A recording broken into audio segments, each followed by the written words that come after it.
I am. I'm LGBTQ identified and affirming. And you're also in Christ? I am in Christ. Are you born again? I am an ordained pastor in the Lutheran Church. Oh, in the Lutheran Church. I could have guessed that one. Biblically, 1 Corinthians 6:9. I'm not going to get into a biblical diatribe today because You're a we're preacher. here to... Are you a preacher? I am a preacher. So why are you not going to talk about the Bible? If you'd like to hear me preach, you can meet me at 7 o'clock on Sundays at 113 8th Avenue South. But I want to have civil dialogue real quick. I don't want to have if civil you're a dialogue. preacher and are of the Bible, are you a woman of God? I am a woman of God. So talk to me about God. Evangelize with me.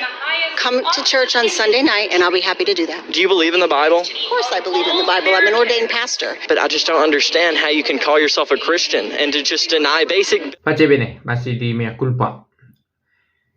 Ada yang pernah berkata bahwa persoalan terbesar sekarang dalam gereja adalah ketidaktaatan. Bukan kebijakan umum yang gereja buat, dan kalaupun itu sebuah kebijakan umum, ada kebijakan yang dibuat karena ketidaktaatan kepada Kristus sendiri. Persoalan yang mendasar ialah tidak taat. Mengapa ada bagian dari gereja yang mendukung LGBT? Ketidaktaatan. Entah dia agama apapun dari kekristenan. Bahwa ternyata dalam gereja Katolik ada saja oknum kita sebut ya. Karena jelas-jelas gereja tidak mengakui bahwa orang dibiarkan mengoperasi tubuhnya untuk mengubah gendernya. Tidak ada gereja mengizinkan itu. Kau terlahir laki-laki ya laki-laki. Terlahir perempuan ya perempuan. Itu pemberian. Kita tidak mengintervensi karya Allah dengan mengubah tubuh kita dengan operasi, intervensi semacam itu. Mengoperasi tubuh hanya karena ingin memiliki gender atau status biologis yang lain. Protes atas keinginan Allah, lalu ingin tidak taat dengan ikut dalam penciptaan, mengintervensi tubuhnya. Mengapa ada ternyata pihak gereja yang mendukung LGBT? Ketidaktaatan. Karena tidak taat lagi pada pimpinan yang kita harapkan bahwa pimpinan tetap setia pada cita-cita Kristus sendiri, keinginan Allah sendiri. Oke, mengapa ada orang memanfaatkan dukungan itu ya, dukungan moral? Karena ada LGBT kan. Lalu gereja berkata, kita menerima mereka.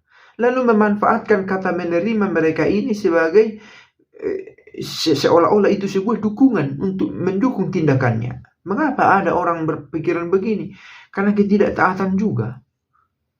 Gereja dalam hal ini, Paus Fransiskus pernah berkata, kita menerima. Menerima ini adalah tindakan menerima terhadap bahwa dia punya kesempatan untuk bertobat. Setiap orang punya kesempatan untuk bertobat. Tetapi orang yang dengan sengaja mengoperasi tubuhnya untuk mengubah gendernya itu ketidaktaatan. Dan bukan itu yang diterima oleh gereja. Bukan itu. Bukan hanya sekedar karena mengoperasi tubuh ya. Mengingini yang lain dari eksistensi itu sendiri. Karena persoalannya begini, misal ada laki-laki, terlahir laki-laki, berpakaian keperempuanan, sudah jelas dari tubuhnya sendiri. Dia laki-laki dengan jenis kelaminnya. Lalu berpakaian keperempuanan, bertingkah seperti perempuan dan melawan hukum-hukum yang berkaitan dengan kelaki-lakiannya.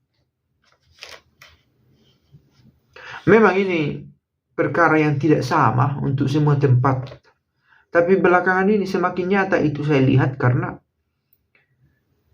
di tempat di mana saya berada saat ini, hal itu berlaku sampai ke dasar kehidupannya, sampai ke akar rumput, begitulah. Sampai seorang teman yang saya kenal di sini berkata, sangat sulit untuk membahas itu sekarang. Dia katakan, saya sebenarnya seorang yang konservatif. Keluarga saya mengajari saya demikian. Untuk tetap terikat pada gereja yang tradisional. Tetapi susah membahas itu sekarang karena baik orang tua maupun orang muda terpengaruh dan ada yang mengikuti konsep itu. Maka kalau dikatakan generasi muda yang memiliki ketidaktahan macam ini tidak benar juga. Karena banyak juga orang tua yang berada di aliran itu. Agama pun tidak menjadi penentu lagi sekarang. Katolik ada demikian seperti di video di awal itu, pendeta Lutheran mendukung juga. Saya pernah lihat di sini ada satu stand yang menyebut diri Kristen mendukung itu juga. Padahal dalam pawai-pawai parade yang mereka buat jelas sekali sebenarnya. Melulu itu soal lust.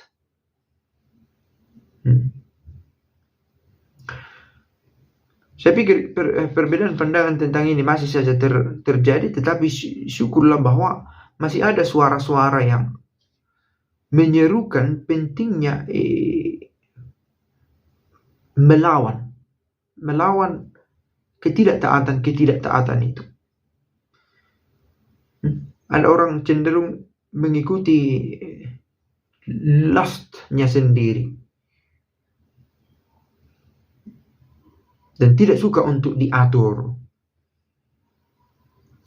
dan itu menjadi sandungan. Tidak suka untuk diatur. Saya pikir itu persoalan mendasar juga pada masa kini, bagian dari ketidaktaatan itu. Maka berbahagialah orang yang sampai hari ini masih memiliki keinginan untuk taat dalam gereja, karena gereja menjadi salah satu pemberi arah yang bisa dipercaya hingga kini. Dan gereja yang mana?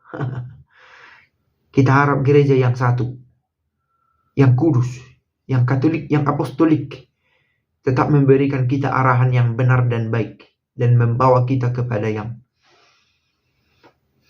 benar dan baik itu. Pace bene. LGBTQ affirming, I am. I'm LGBTQ identified and affirming. and you're also in Christ. I am in Christ. Are you born again? I am an ordained pastor in the Lutheran Church. Oh, in the Lutheran Church. I could have guessed that one. Biblically, 1 Corinthians 6:9. I'm not going to get into a biblical diatribe today because You're a we're preacher. here to Are you a preacher? I am a preacher. So why are you not going to talk about the Bible? If you'd like to hear me preach, you can meet me at 7 o'clock on Sundays at 113 8th Avenue South. But I want to have Good to civil see you. dialogue real quick. I don't wanna have if civil you're a I'm not preacher here for and that are of right the now. Bible, are you a woman of God? I am a woman of God. So talk to me about God. Evangelize with me. Come to church on Sunday night, and I'll be happy to do that. Do you believe in the Bible? Of course I believe in the Bible. I'm an ordained pastor. But I just don't understand how you can call yourself a Christian and to just deny basic